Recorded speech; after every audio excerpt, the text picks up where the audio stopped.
All right, Alexander, let's answer the questions from the live stream we did with Robert Barnes. And the first question is from GEC812. If Zelensky pushed against the counteroffensive, maybe he was deleted by those wanting it to go ahead. Anyone who doesn't agree with them is a traitor. Well, I think that's essentially what happened. She was pushed aside. The counteroffensive didn't go well, and now he's been brought back, and he's been put in charge of picking up the pieces. But essentially, that is what happened. Raisi says the collective West are banging their heads against Zelensky's infectious piano for the total overhyped counteroffensive, which was a complete failure. Yes, it's the short answer. Isaias says between DJT, RFK, Cornel West, and if you like Tulsi Gabbard, who is the optimal multipolarity neutrality peace candidate? I can think of reasons for and against each, so I'm curious what everyone else thinks. Well, I'm not going to go through each and every one of these people and talk about their qualities and assets. As far as I'm concerned, there are only two of these candidates that have any prospect of breaking through. One is Donald Trump, and the other is Robert Kennedy Jr. Now, of the two, Robert Kennedy Jr. has the biggest mountain to climb by far, even despite the fact that Donald Trump has all of the legal problems that we've discussed with Robert. He is much the most likely of all of this range of people to become president. And he's been quite clear that he's opposed to this war and wants to end it fast. And if there's going to be a peace candidate next year, he is by far the most likely one. In fact, I would be very surprised if he's not the Republican candidate for the presidency next year. Now, Robert Kennedy Jr., if he gets through, then that will be a very interesting contest. But for the moment, that doesn't seem to me that he's working very much, as we said. He's battling against heavy odds, making a lot of progress, but I can't say at the moment that he's in pole position to become the next president or likely next president in the way that you could argue Trump is. Dominique says, what do you make of the Tucker music video on UFO Energy Nixon? I haven't watched it. Or Orlando Santos, thank you for that super chat. Brian Berner, thank you for that super chat. Jackie Blue says, thoughts on Trump's gag order? Well, I think it's completely wrong. I don't think a person should be gagged when they're facing, all kinds of legal claims. But it is all of a piece with the way in which the Justice Department is conducting these cases against Trump. From Pasha Moyer, regarding this stream's title, what are the chances that the Biden White House has been out of control all along, but they just don't care to hide it anymore? Absolutely. I think this is the view that we've had about the Biden White House all along.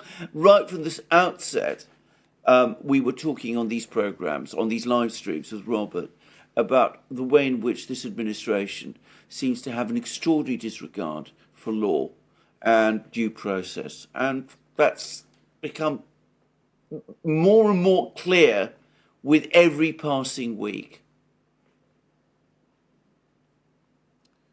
Trevelyan, thank you for that super sticker. Carlos, thank you for that super sticker. F22 Daniel says, can you elaborate on the Russian ammo explosion in Heinrichs? Also, why don't Russians deploy Tu-160 for Kinzhal launches at Su-57s? Right. Let's first of all say I am not in a position to comment about an artillery ammunition explosion. I mean, this sort of thing happens in war. Sometimes a Ukrainian missile will get through, and explosions like that happen. Now, in terms of using the kind of aerial assets that you described to launch Kinzhal missiles, again, I'm not a technical person, but the way it's been explained to me is this. You're talking about the Tupolev 160. it doesn't fly high enough and it doesn't fly fast enough to be the ideal launch system for the Kinjal. The Kinjal is intended to be launched from very high altitudes at very high speeds, and that's what its launch vehicle, the MiG-31, is able to do extremely effectively. Now, as for the Sukhoi 57, we don't fully know how fast it can go, but as I understand it, it's too small. Claudia says over 600 people lost their lives on the capsized boats just off the Greek coast. 100 were children, a very underreported tragedy.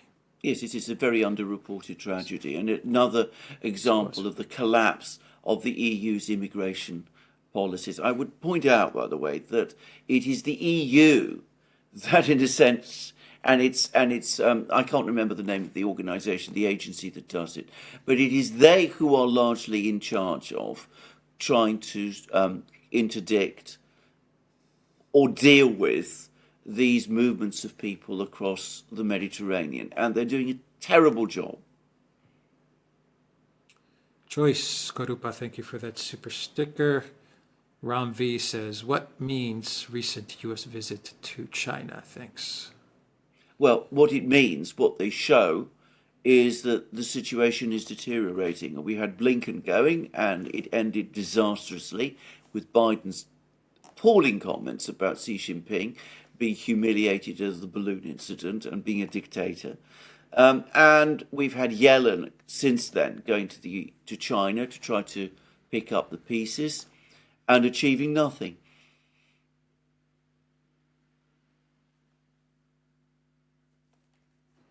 From Truth Seeker, Mr. Barnes, can you sue YouTube to bring back deleted RFK Jr.?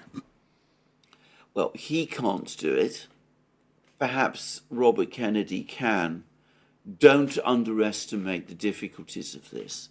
It's a legal challenge, and it would require a lot of money and a lot of time.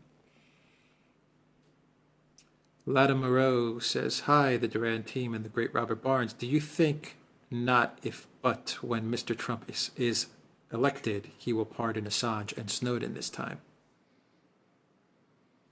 I think that there is a real possibility that he will. I say that because it seems that he did want to do it at the end of his presidency, but he was warned by Mitch McConnell that if he did, then the Republican establishment in the Senate would support the impeachment.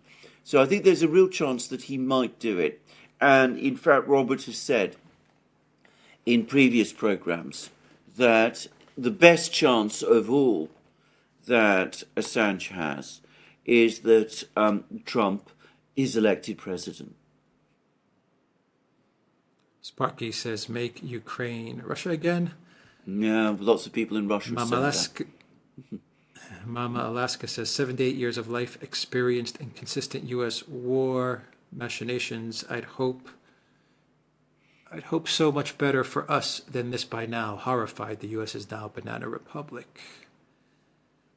I share your horror. Ricardo Alfonso says, the West is the Picod and Biden Ahab has gone off the deep end with their obsessions, which will lead to their ultimate destruction. Absolutely. I mean, isn't that wonderful line from Moby Dick? In death do I grapple with thee. I mean, I'm probably getting it wrong, but something along that line. And you do get the sense that with the neocons, their obsession with Russia is of the same quality. I mean, it is consuming them, and it is bringing down the United States and the West with it. Andrei Mayob says, is there any chance at all of the USA taking a step back on Ukraine and accepting de-escalation? There is a chance, but the forces arrayed against it are very strong.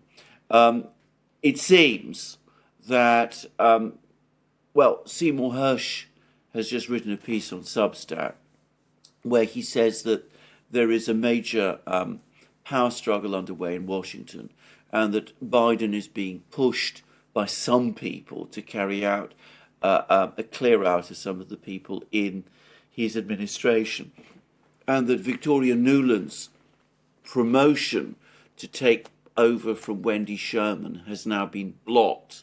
And that might be consistent with some of the sort of more low-key decisions that have come out of Vilnius.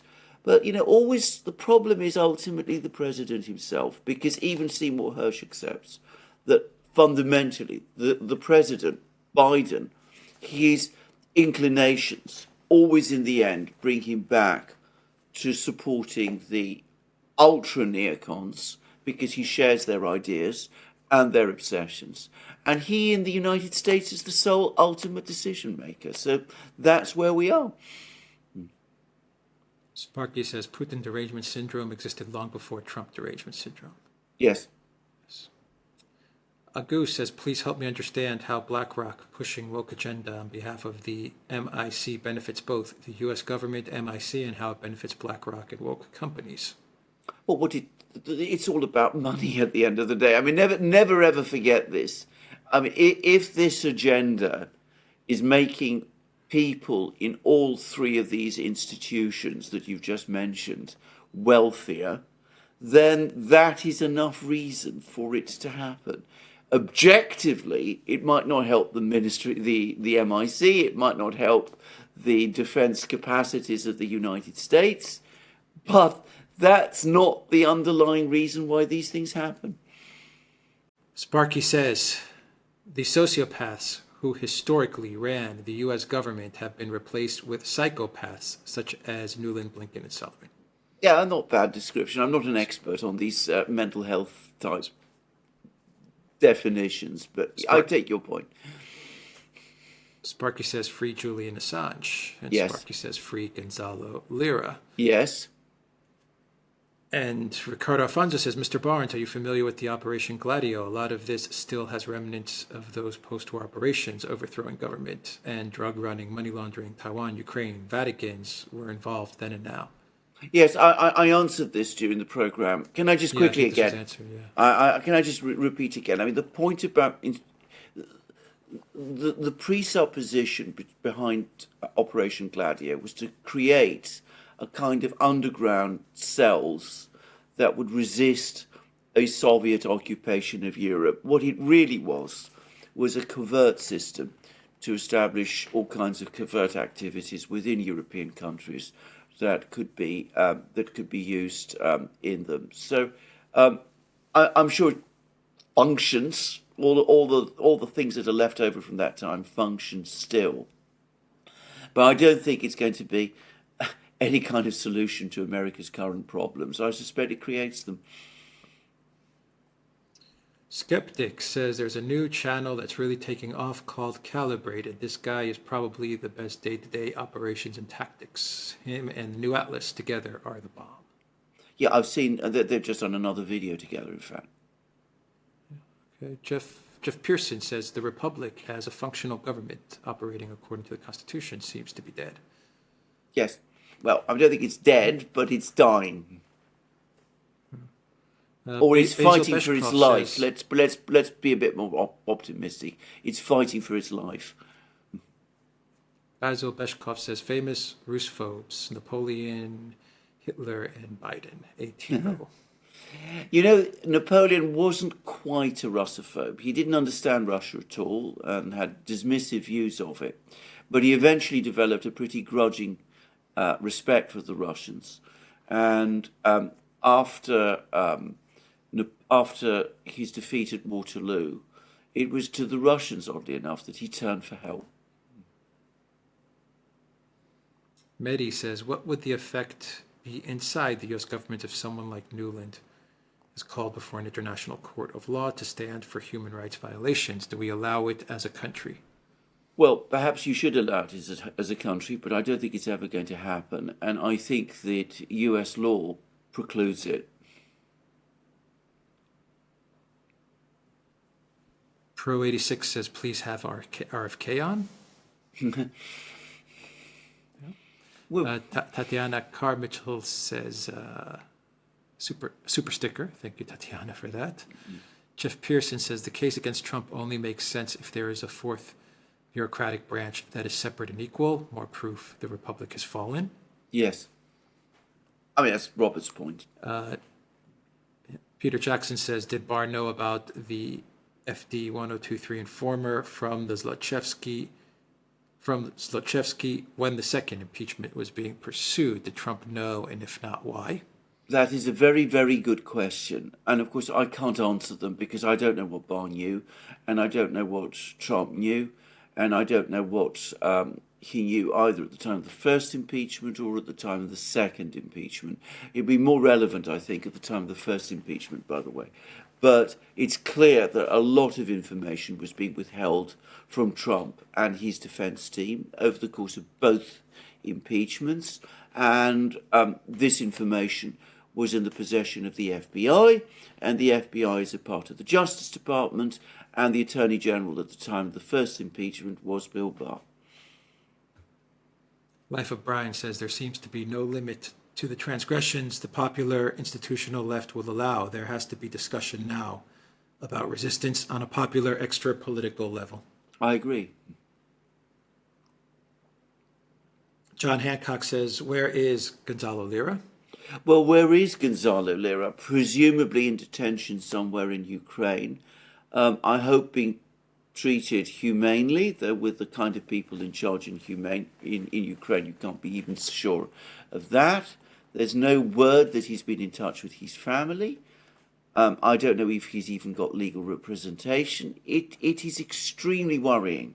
And let me repeat again, this man is an American citizen, and the United States, the Republic, is under a legal duty to protect him.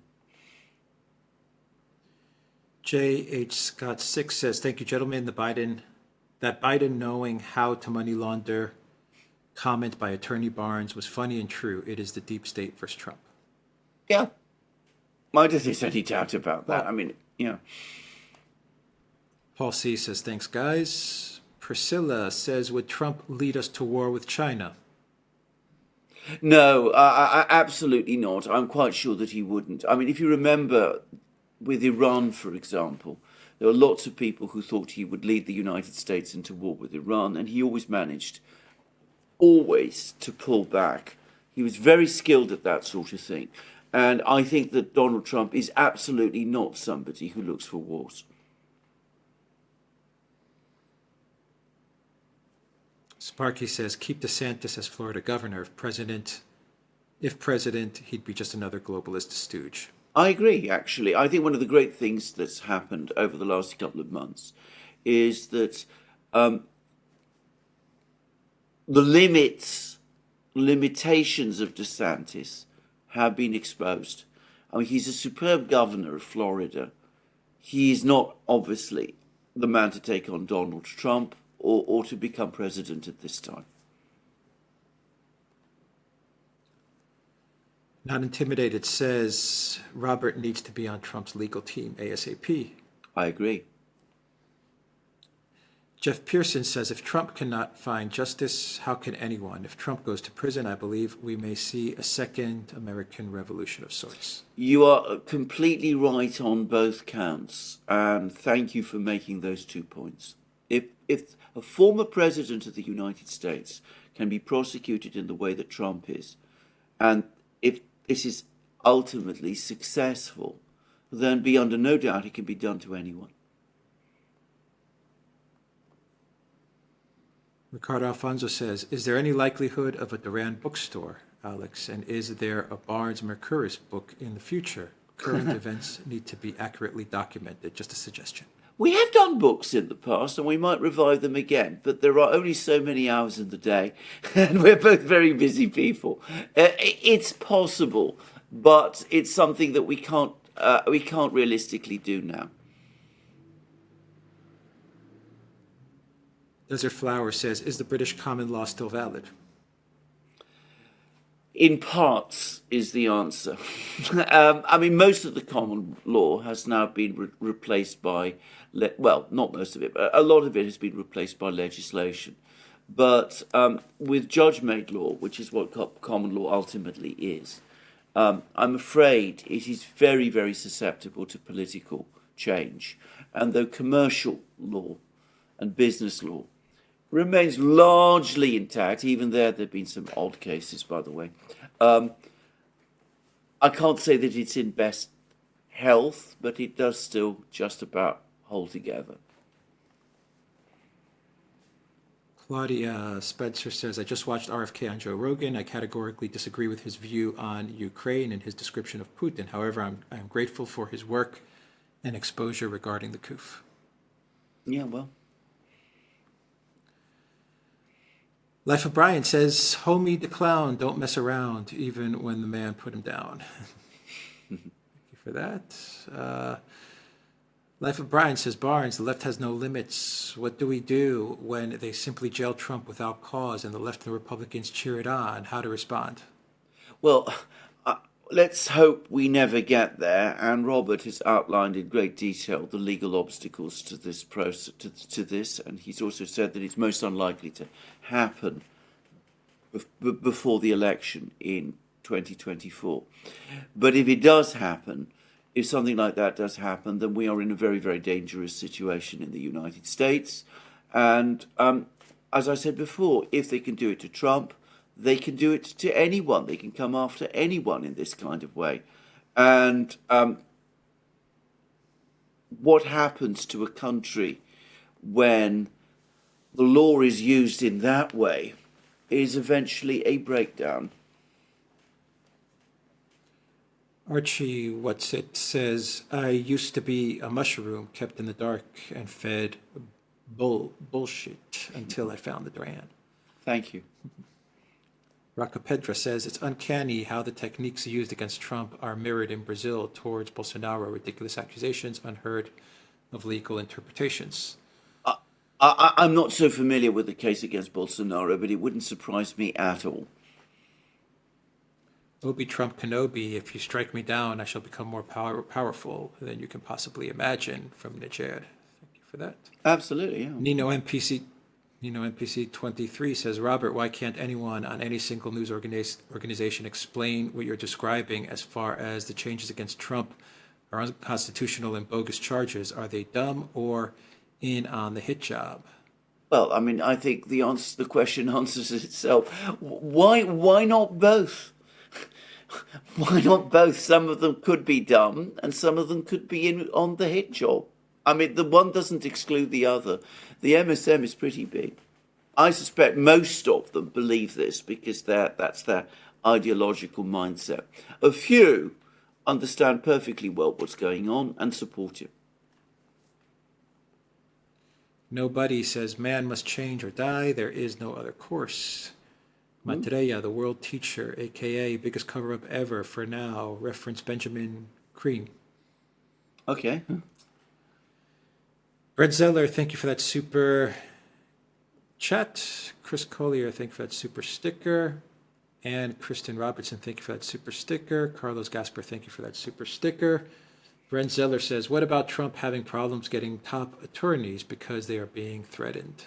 That is a huge problem, and that is one of the most frightening and worrying things about the current situation in the United States. Something I would have thought unimaginable once upon a time. I still believe that in the United States there are still good, capable attorneys who are prepared to defend Donald Trump, because knowing that what they're doing in effect means defending due process and the law. But the fact that there is pressure on lawyers not to act for Trump is extremely worrying. Sticky Mark says, rise like lions after slumber and unvanquished number, shake your chains to earth like dew, which in sleep did fall on you. We are many, they are few. If you say, I'm just one, what can I do? One thing. Yes, it's a good poem. Did you write it? V-Plan, thank you for that super sticker. Maria S., thank you for that super sticker. Rescue Michigan says, do you think the case being Trump will increase the otherwise low likelihood of an interlocutory appeal being taken up? Overall odds on appeal being heard before the trial?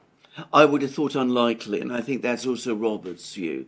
I mean, interlocutory appeals in England are not particularly a good idea, actually, because what tends to happen is that the appeal court simply says, well, look, you're bringing up all of these issues. The right place to bring up these issues is with a trial judge. So leave it to the trial judge and he will decide. I mean, he can always, or the trial judge can always go back on earlier decisions. So I don't think interlocutory appeals will help Trump very much, actually.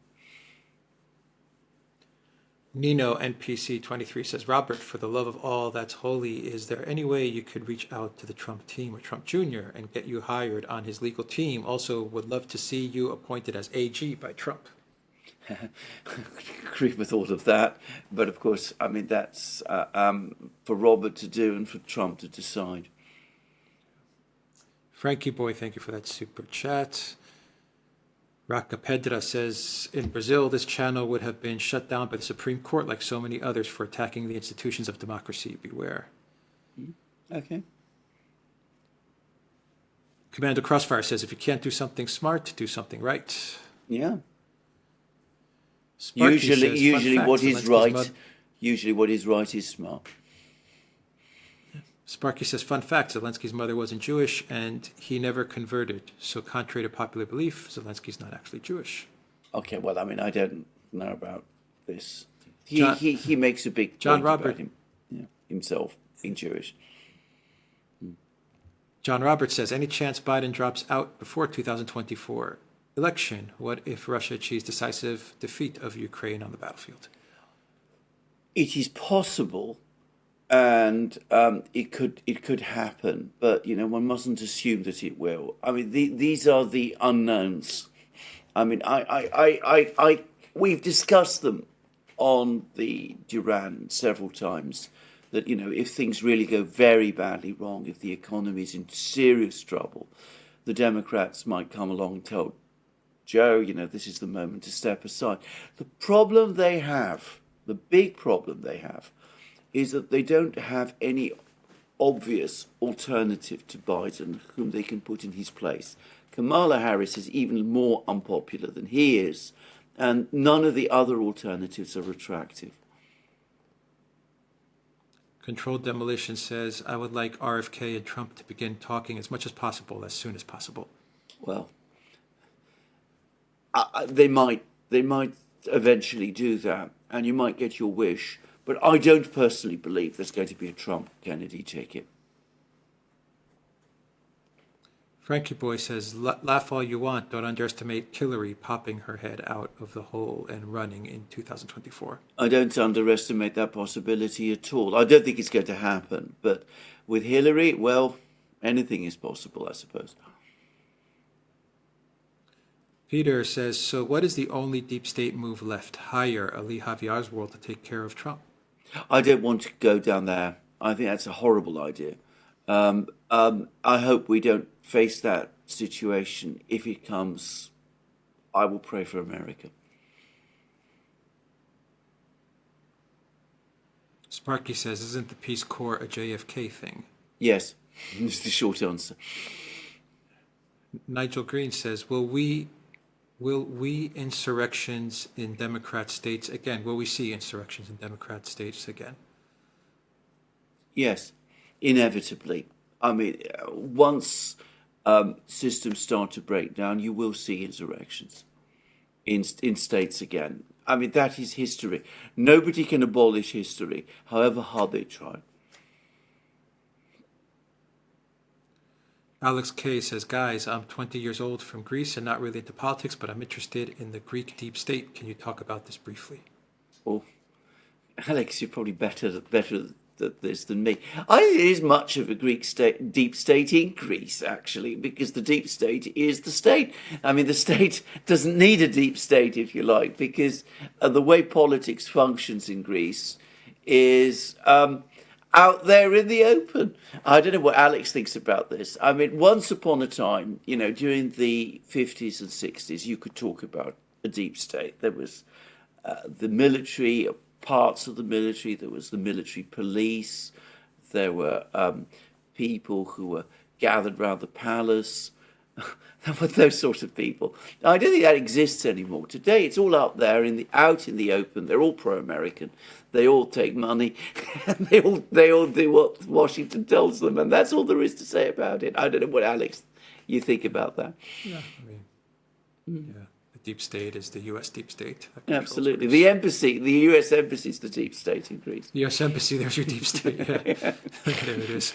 Ricardo Alfonso, U.S. would have to bring its entire military to fight Russia. They would have to give up their grip on the rest of the world, and they would still lose. They aren't the force they used to be. Matthew Ho, who is an ex-U.S. Marine Corps person, made exactly that point in a program with Judge Napolitano, and he actually gave lists of how how big the U.S. military was, and he said that it just isn't as big as people think, and if you concentrated everything in one place against the Russians, then everything else would basically fall apart behind you. There's a very interesting series of points that he made, actually. Marcos 588 says, it's becoming increasingly evident that Biden is the senile U.S. equivalent of Emperor Valens, and the Ukrainian battlefields will be NATO's Adrianople. It will be the end of their empire as we know it. Absolutely. So let's just explain who Emperor Valens was. He was a Roman emperor of the 3rd century AD. He fought the Persians, and he was captured by the Persians, and his capture opened the way. Oh, no, wait a minute. I'm confusing him with someone else, actually. That's another emperor. Sorry. Emperor Valens was a 4th century emperor who fought the Goths and was defeated by the Goths and at the Battle of Adrianople.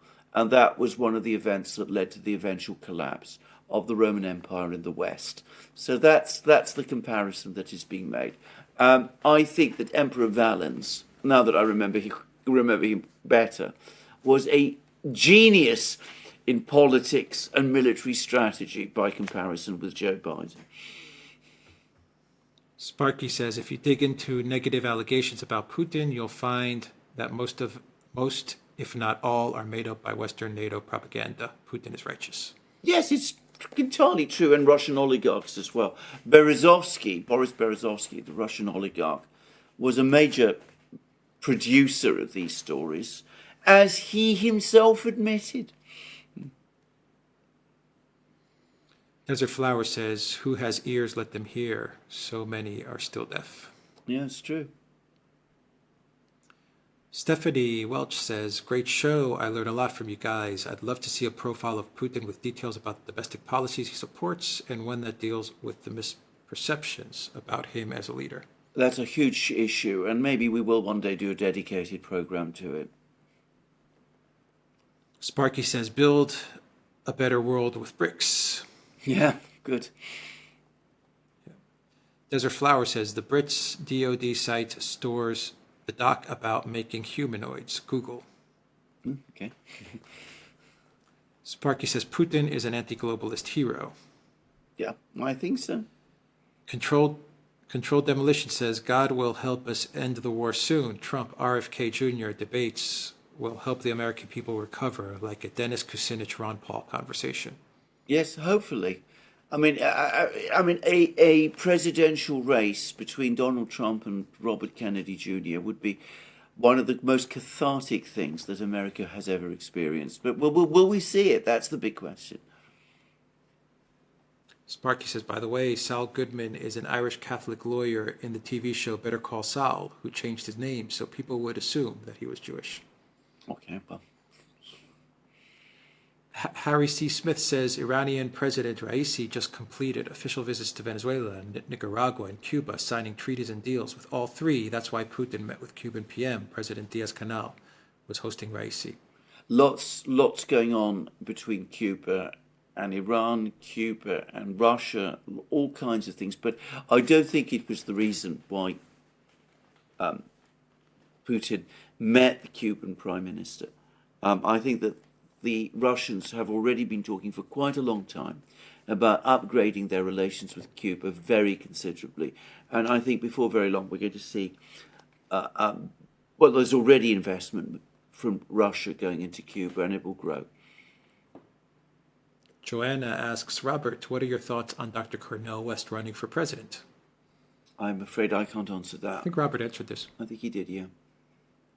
I think he answered this. Alex K, can you provide me with some Greek independent media? I don't think there is very much, actually, is there? I mean, I don't never come across it. No. There's some good Yeah. independent media. Yes. Yeah, right, left, center. There is some. Yeah. Yeah. So, Jeff Bickford says, one of my earliest memories is JFK and unsettling and spooky even as a child. well, my earliest political memory is of Robert Bobby Kennedy and of the fact of his assassination. And that was pretty horrifying. Controlled Demolition says, Trump said at a rally China was responsible for the coup and should pay trillions. It came from Ukraine, Fort Detrick, and Texas prior to Wuhan. Well, Donald Trump says many things. He doesn't always act on them. But if you're worried about him starting a war against China, I don't believe it. And if you think that he's going to get trillions out of China because of the coup, I'm afraid I don't think that's going to happen either, actually. Honey Bell says, I'm worried about Newland escalating this war into the extinction of the world. She is crazy. Is there anyone with sense to stop these people? According to Seymour Hersh, people in the deep state in the United States actually agree with you. Even for them, Newland is too much. And apparently they've acted to block her promotion so that she doesn't take Wendy Sherman's post in the State Department.